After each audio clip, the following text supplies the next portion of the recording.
Hollywood की मायनाज अदाकारा Angelina Jully का आलमी बिरादरी से पाकिस्तानी सैलाब मुतासरीन के लिए डू मोर का मुतालबा। अदाकारा अंजेलिना जूली ने गुज़िश्ता रोज National Flood Response Coordination Centre का दौरा किया। अंजेलिना जूली इन दिनों सैलाब मुतासरीन की मदद के लिए पाकिस्तान में मौजूद हैं।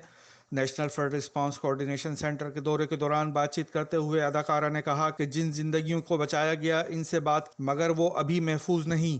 जो तबाही हुई है दुनिया को इसका अंदाजा ही नहीं। उन्होंने कहा कि आने वाले हफ्तों में भरपूर मदद न पहुंची तो बचने वाले भी नहीं बचेंगे। जिंदगी और मौत की कश्मकश में मुब्तला इन इंसानों में बेशुमार बच्चे हैं।